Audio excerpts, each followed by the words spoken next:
know. Pick some winners and then we say, let's go. So come on. Reached the divisional round in the baseball playoffs. Quite the finish to the wild card round, and the table is set for the remainder of the bracket as that all gets going tomorrow with 4 game ones. And we are here to break it down right here on Betting Weekly Hardball. I am Doug Kezirian alongside professional handicapper Albert Nguyen, also known as Analytics Capper on all social media platforms. Albert, how are you? I'm doing great, man. Happy Friday to you. It's been it was a really good wild card series. I know a lot of people were complaining about the format heading into this year, but this year actually paid off. We saw 3 game threes, 3 elimination games, and all 3 were, great theater. So props to the wild card, props to the teams that, moved on. And I'm excited to see, the Elite 8 here. We'll see who's going to come out on top.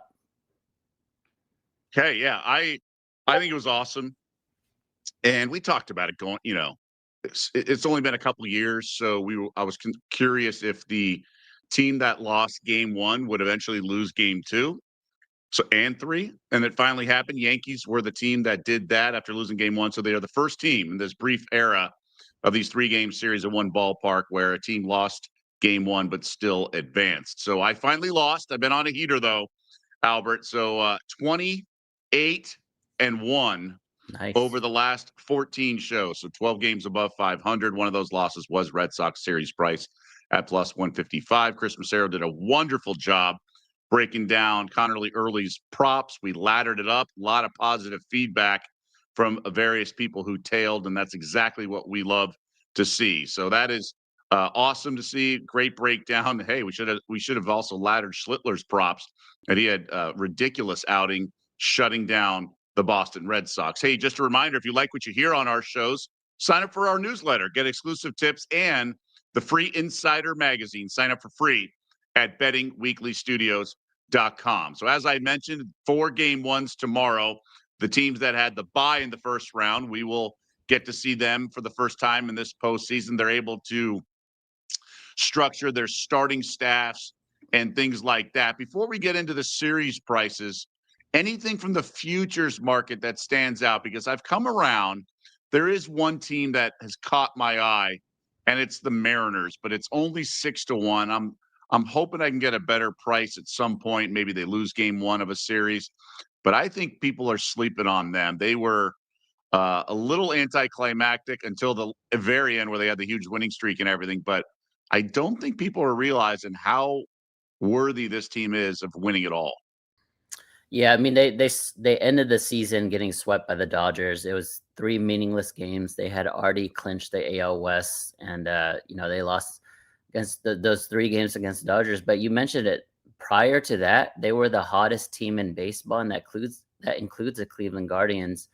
I actually don't think they're a sleeper by any means. I think they're the best team in the AL, and they made a lot of moves at the deadline for this very reason. For the postseason, they're a lot deeper. And if the bottom half of their lineup can hit, and they don't need to be world beaters, they just need to get on base for the top half. They are a very dangerous team. They're my pick to, even before everything that happened in the wild card, they were my pick to win the American League. Right, good stuff. So you and I think in a line. Just want to remind everyone to also get involved in the chat. Great to have the engagement. Any questions you have, please let us know. Petey saying he climbed in with you. Thanks. Talking about the early strikeout props and laddering up. And then Amish Electrician. Very, very positive feedback. And this is what we love. I get all of my betting info here. Bet Rivers rocks. And we love you, and we love everyone getting involved, because this is how we flush stuff out. And Albert, you and I have talked about it. Sometimes we come into the show not sure about a game or a lean or something like that, and somebody in the chat will bring something up, whether it's a stat or, hey, have you thought about it this way? And we flush it out. It's like, you know what? That's a great point. So I'll add stuff in that regard. So we're both liking the Mariners. No trigger to pull just yet at plus 600, but that's how I'm seeing it. You think they're going to get to the World Series? I agree. They are the second favorite at plus 215, 215. Yankees are your plus 160 favorites. That is surprising, but if they do get the pitching that we've seen with Fried, who got pulled early in game 1, Rodon settled down, and then also Schlittler was fantastic. It makes you wonder with the lineup hitting where they are, and obviously we saw it kind of rise up a little bit at the end of the regular season. This team can do some damage. So the Yankees are back, if you will. And finally, those struggling Yankees fans, those youngsters, the Gen Z Yankees fans, hopefully rooting for the little engine that could is the New York Yankees.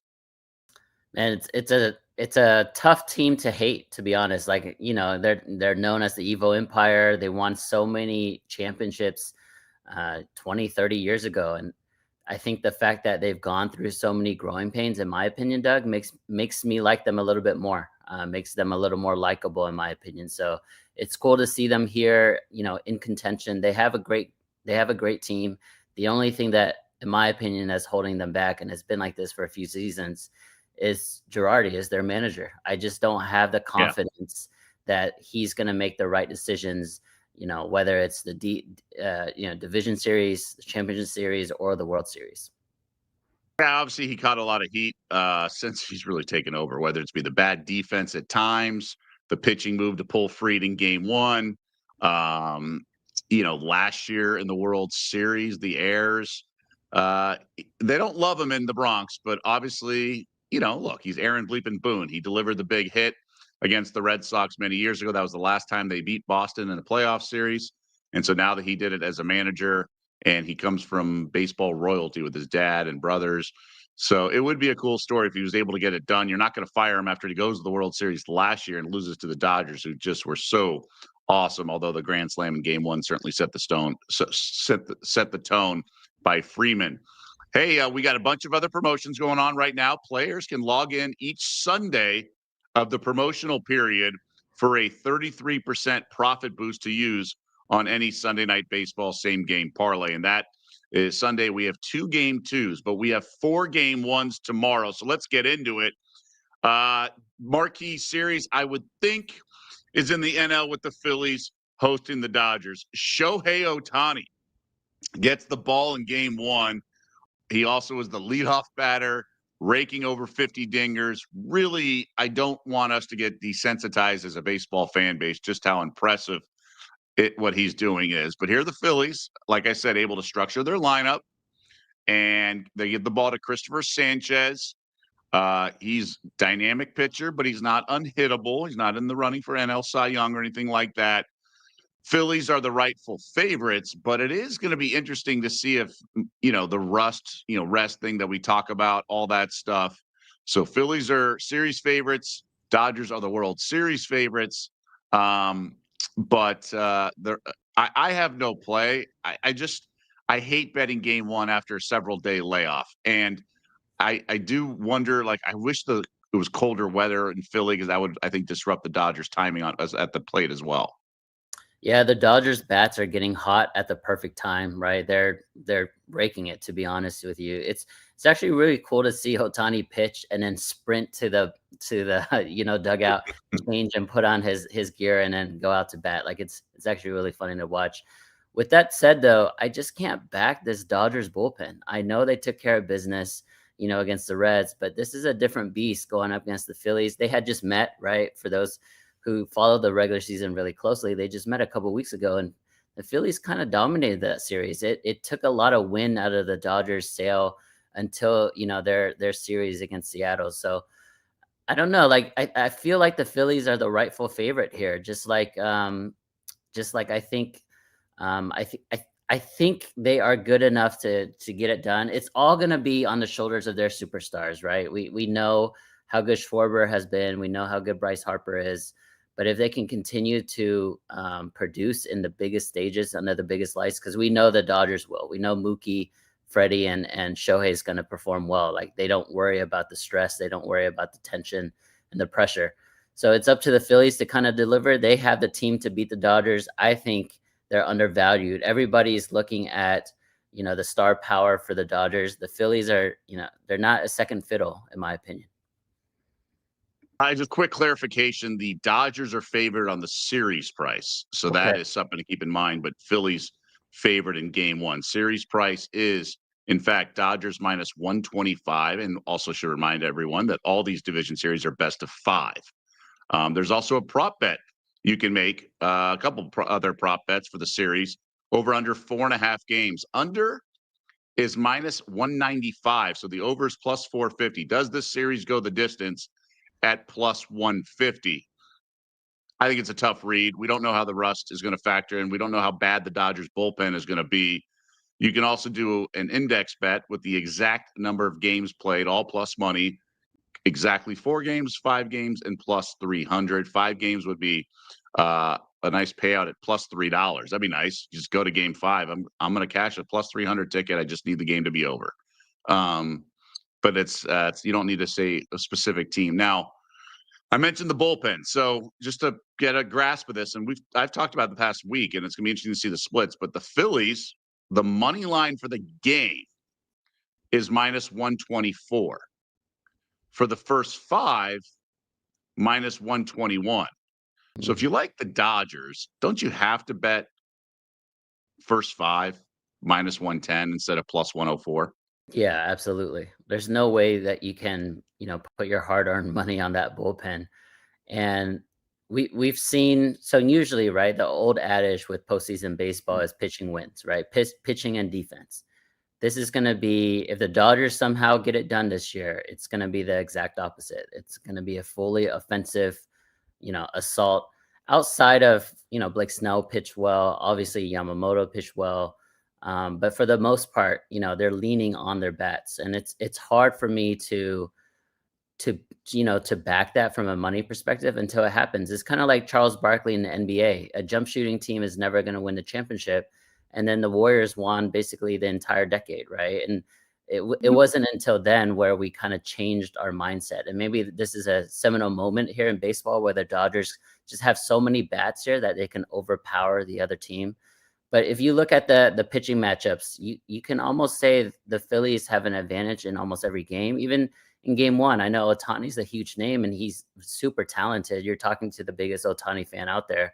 But Christopher Sanchez is very, very stable, very consistent, over 200 innings pitched this year, 13-5 record, about a 2.5 ERA. He is solid. If he can continue to do that and really get this Dodgers, lineup off balance in those first couple innings, I think the Phillies win the first 5 and they win the full game, in my opinion. All right, a couple things I want to throw at you. Chris Massaro brought it up yesterday. He's like, let's pump the brakes. I'm just thinking the Dodgers are the God's gift to offensive baseball. Just the fact that they faced the Reds and like Hunter Green and stuff. Now, it wasn't like a random team that exploded offensively. I mean, the names match the production, and they've been delivering all year. So quickly, do you think this Dodgers offense is that special, or they just looked that special against Cincinnati? It wasn't that special until the last 6 or 7 weeks. If you look at Mookie Betts' splits, he started the season off completely struggling. He was basically like 20 pounds underweight. He was playing. Freddie Freeman was hurt a lot. Max Muncy was out for the majority of the year. All those guys are back. Teoscar is back. But it's Mookie Betts, man. Look at his splits. He is batting over 315, I think, in his last 6 weeks. His power numbers are there. And obviously, when he's on the base pads, he's going to put a lot of pressure on, the opposing defenses. So it gives pitchers a lot to think about because they have great runners on the base pads, but also, hitters as well at the plate. So I do think this lineup is special. Maybe not during the regular season, but that wasn't the intent with how they, built this team. This team was built for the playoffs. Its championships are bust. They've basically made 16 division series in a row, something absurd like that. So this is where, this is why they pay all that money for those hitters. So I would push back. I do think it's a special group here. Right. And there's playoff Kike as well. So his regular season stats you throw out. And then even a bat like Muncy, this is a lineup that can really rake. So I would agree with you on that in that regard. I had another question for you. Forgot what it was, but that's okay. Do you wonder about the rest? Do you know if Trey Turner is back? Ooh, I do not. Let's look that up. If Trey Turner is back, yeah, while you look that up, my diatribe is the Phillies are just as good. They are that talented as well, right? With Trey Turner. And so yeah, let's not sleep on them. You're right. Yeah, there's going to be 2 powerhouse offenses.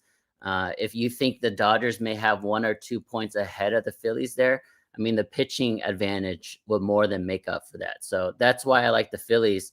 And you mentioned that the Dodgers are, the series favorite. I think the value here is on the Phillies, and Game 5 is going to be in Philadelphia, if there is a Game 5. Okay, I'm trying to take a look at Trey Turner, but I remembered the question I want. Now, again, it was the Reds lineup, but with the shorter starting staff, the bullpen gets Kershaw, and Sasaki was fantastic Mhm. to close it, throwing over 100 miles an hour. He came back from injury. Could the Dodgers bullpen be actually a little better than we think? I mean, not saying it's good, but if you could put those arms in the pen and maybe Sasaki to close things out because he was lights out, could this team be like, okay, maybe it's not as much of a liability as we once thought? Absolutely. And I think the onus is on Otani to be that legitimate third starter. If he does that and goes 5, 6 innings, then yes, the bullpen with Kershaw and them, stepping into it, definitely way better. Kershaw at 25 pitches, you have to take him, right? Over someone where you have to plan 80, 90, or 100 pitches. If he's going to throw his best 25 to 30 pitches with his pedigree and the way that he can work counts, then yeah, Kershaw can really fix that bullpen. Absolutely. But again, don't sleep on the Phillies, because the thing that the Dodgers just did, right? Elevating a couple starters and then bringing some players down to the bullpen. The Phillies did the same, and Yeah. they basically had half a week off to really optimize that lineup. So we'll see. If I think the thing that people are not going to talk about in this series, because we have superstars all over the place, littered across the field on both sides of the fence, is the pitching. And I think the Phillies pitchers are going to surprise people here. I love Sanchez. I love him. I think it'll be fantastic. Obviously, Wheeler being out kills him, or at least is a significant setback. Quick thing: Trey Turner is good to go, but there is question about just how much that hamstring injury could bother him. I want to also mention Bat Flip Friday. It's Bat Flip Friday at Bet Rivers. Opt in and place a $10 wager on any player to hit a home run, and you'll receive a profit boost of up to 100%. See the Bet Rivers app for full details. So we obviously talked about the pitching, but plenty of big bats to go yard in that game in Philly. Let's now head to Toronto. We got a couple guys in the chat who are fired up for this series. Adam Osimo, let's go Blue Jays. Let's go. And Amish Electrician, I'm with you. Go Jays. So the Yankees are the the American League favorites, but they are on the road in this divisional round. We don't know who's going to get the start in game 1. Kevin Gossman getting the call for Toronto. And I forget who said it, but I think you might have. The Blue Jays, more than any team, needs home field. And so they got the division, because if Gossman's your ace, I think there's some concern there. Now they have Bieber lurking, and they have a great lineup. If things click, they just weren't that exceptional down the stretch. And the Yankees, we touched on some of the surprise performances from the arms, specifically Schlittler yesterday. And so the Blue Jays behind Gossman are $1.34 favorites in game 1.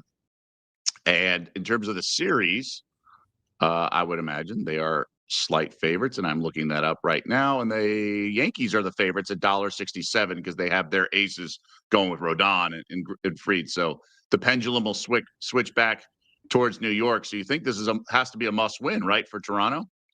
Yeah, I would say if you like the Yankees in this series, I would wait until after game 1, because I do like the Blue Jays in game 1. I think they know who their starter's been now for a couple of days, so they have mentally prepared for that.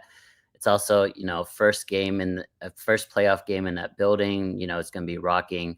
I like the Blue Jays to take care of business in game 1, and if you like that, with all the horses coming back and starting for the Yankees at that point, then you can have a lot better value than the $1.67 that you mentioned. So maybe that's the other thing. That's another, I guess, lesson for those who are betting. If you like the Yankees, and I'm telling you to wait until after game 1, and they somehow steal game 1, it doesn't mean you have to bet. It just means okay, that opportunity passed. There's going to be plenty of other opportunities for you to throw positions into. But I do like the Blue Jays in game one just because of, the narrative play there. When it comes to baseball and basketball, I've seen in the past where teams come off elimination games. So game sevens in the NBA, or in this case, game three in a wild card. That very next game, there's a, high potential for them to fall flat. And that's just the mental fatigue. That's just the physical fatigue as well. They have to travel now to Toronto. There's a lot of factors to why I like Toronto here. But as far as the series, Doug, I think the wrong team is favored. I know that's a little, maybe that's Death, out right? there. Yeah, that's maybe I'm not a believer in the Yankees yet. It was a nice comeback win against the Red Sox, but the Red Sox, overachieved. They weren't even meant to be there. To be honest, they just had a really great second half of the season. They had a great season after they traded Devers away and they got into the wild card. It was a good story, but they were never like legitimate contenders. They don't have enough talent. So the Yankees should have won that series. Whereas this series against Toronto, there's a lot of big names in Toronto. There's a lot of talent over there. And just because, they're north of the border doesn't mean they don't know how to play baseball. Yeah, and sometimes you forget about these teams, like you mentioned with the Phillies. Like, don't forget about their sluggers and their stars as well, with Harper, Schwarber, and let's not forget about their staff either. I think the Blue Jays offense can rake, but the Yanks do have a distinct pitching edge in this matchup. Maybe Bieber's lights out, and that's more of a level playing field. But at least I understand the series price situation, and we'll see. I would say if you like the Yankee series price, I'm okay if you wanted to do a smaller wager on it, because you're going to kick yourself and hate yourself if they win game one, and you'd still have a really good position, and not the end of the world if they lost game one. Your series price would not be that bad. But again, to each their own. In terms of like approaches in this situation, it is unique that they're underdogs in game one, but they're favorites in a best of 5 series. So clearly they're going to be significant favorites when they get freed on the bump, when they get Rodon, things along those lines. And keep in mind, in terms of the staggering of the pitching, the Yankees Blue Jays are one of 2 game 2s on Sunday. So they go back to back this weekend in Toronto. It's not an extra day between games or anything along those lines. Let's talk about the Cubbies. So the Yanks, obviously a big fan base, as are the Cubbies. They get the dramatic win at Wrigley Field. A lot of base runners on for both teams. This game stayed under. This was my win in yesterday's show, the under. And you saw Padres players yelling at the umpires as they left the field through the dugout.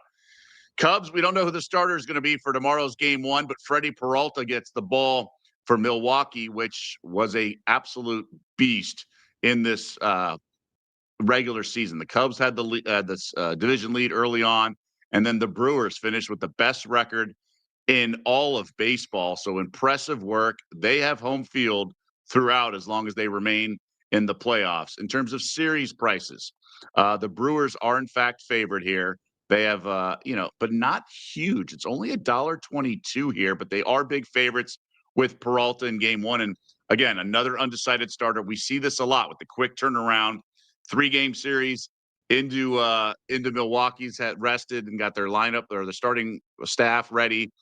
And I like the Brewers here. I think this Cubs team can't hit, and the Brewers team's legit. I'm taking Milwaukee in game one behind Peralta. Yeah, I like Peralta a lot. Over 176 innings pitched this regular season, 17-6 win-loss record. More impressively, about a 1 WHIP. So he's electric. He's dominant, and this is kind of I think this is a case, and I'd love to hear your point. This is a big name team like the Cubs just coming off a nice wild card win, and then somewhat of a smaller market team in the Brewers. And I think all the money might be on Chicago, and that's probably why you see the series, the series numbers like that. I don't know. Is that true? Are the bookmakers focus or prioritizing where the money is going as well? So unless it's a really popular thing like the Super Bowl, okay, or Mayweather McGregor, or just a massive situation like Caitlin Clark and the Indiana Fever popularity, the bookmakers don't care about the public. They don't.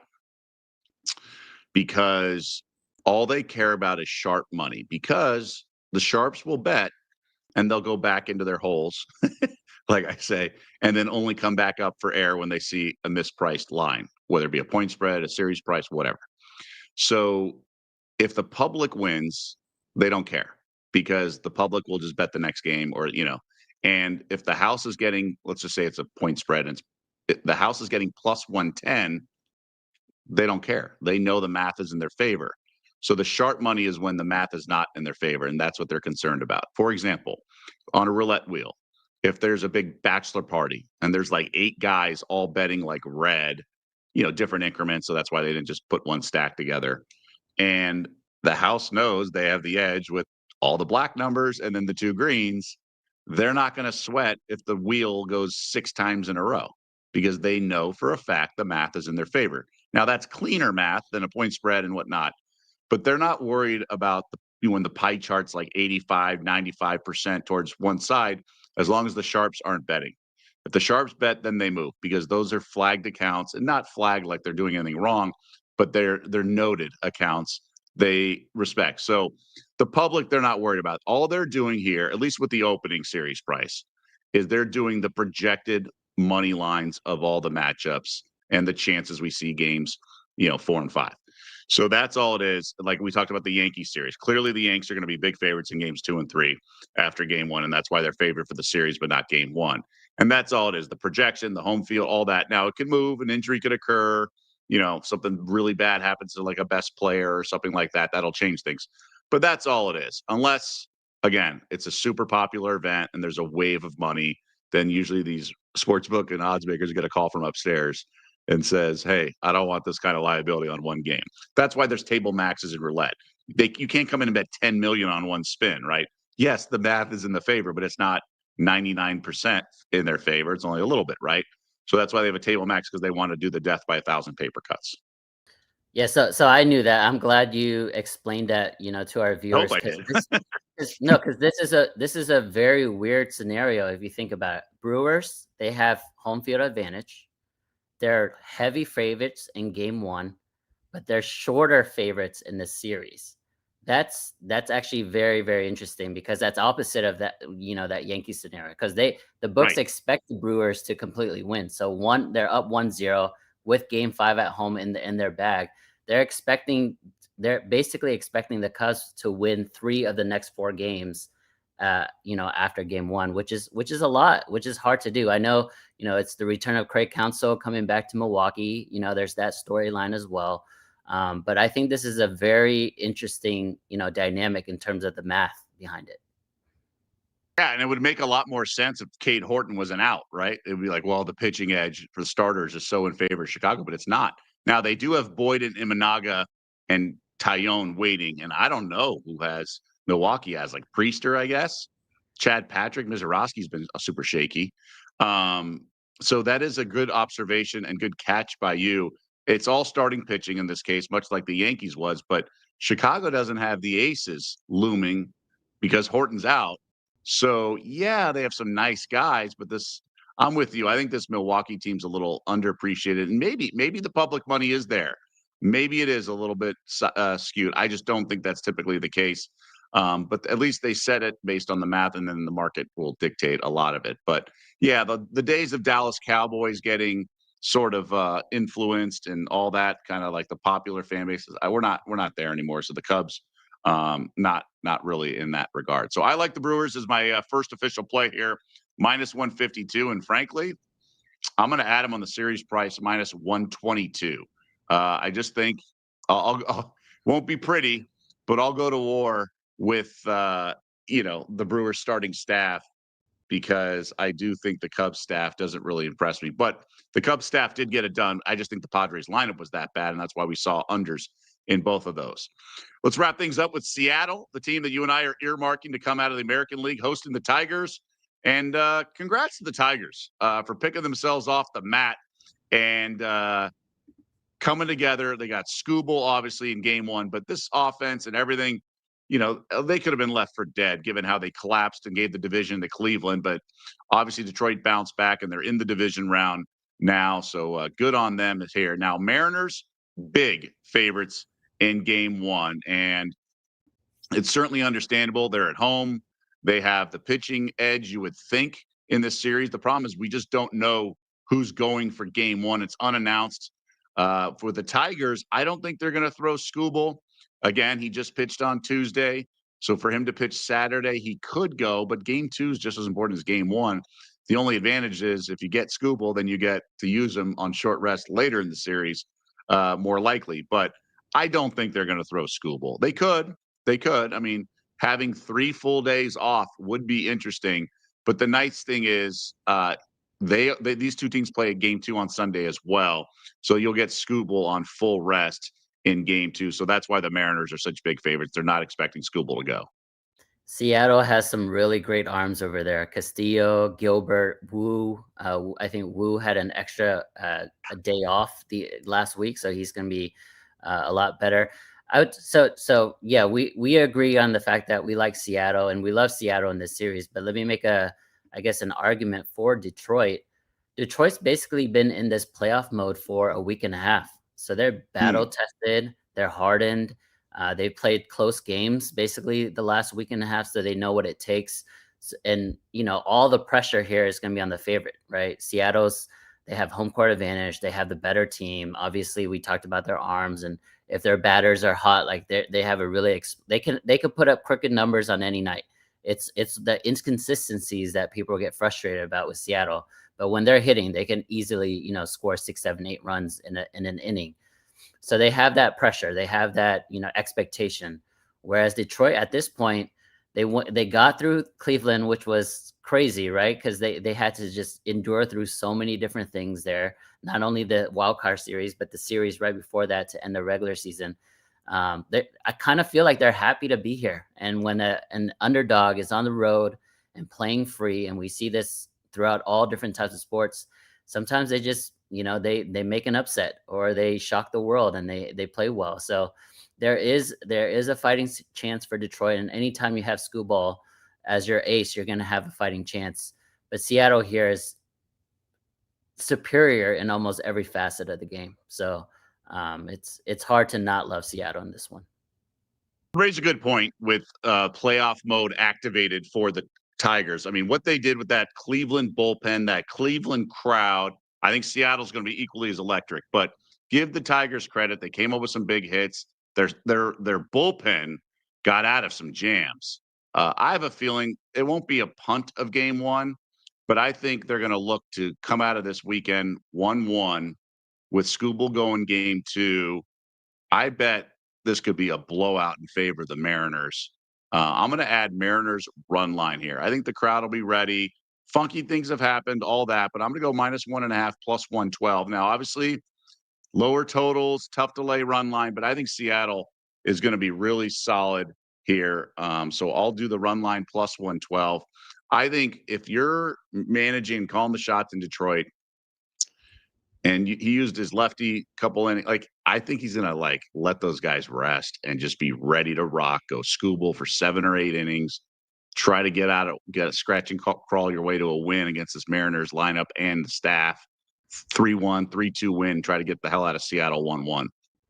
And don't forget, I think it was 1-1 heading into the 7th inning yesterday. So it was very high tension. Oh, it was 2-1. It was 1-1 heading into the 6th inning, late in the 6th. So Tolkerson had the big homer. Yes, that completely changed the game there. And Detroit having to go on the road in Cleveland and now on the road in Seattle. Seattle hasn't won that division in basically 25 years. They finally did it this year, and you saw how electric that crowd is.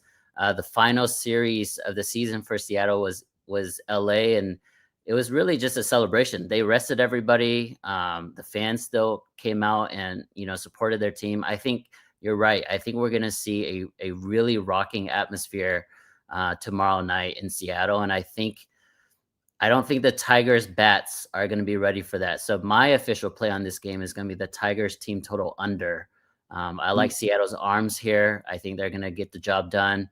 And hopefully, both of us hit like a 4-0 score, and both of us hits pretty easily. All right, so team total for the Tigers is 2.5. So under 2.5 plus 100. But I've said this before in these, nerfies and all this. As soon as you get through, if you can get through the first inning unscathed, It's like that thing just starts going lower and lower. It's the slow fade. It's like the Polaroid picture in Back to the Future, where Marty McFly's family members start to disappear. Those outs get shorter and shorter. You got the bullpen lined up. It's like all of a sudden 2.5 doesn't feel as low, and then obviously the juice is attractive at plus 100. So I like that. I like it. I just think this Mariners offense can explode, and in case the Tigers, I just don't think anyone's going to bring it from the starting staff situation. It could be one of those things you throw a youngster out, see what happens. Maybe you catch lightning in a bottle, could steal game one. But for the most part, I think this is a tough ask for Detroit, and I don't think they're going to be able to maintain the magic, and Seattle's going to be ready. But maybe the layoff and the rust rears its ugly head, so to speak. Okay, so that's going to do it for this edition. I have 2 Brewers plays.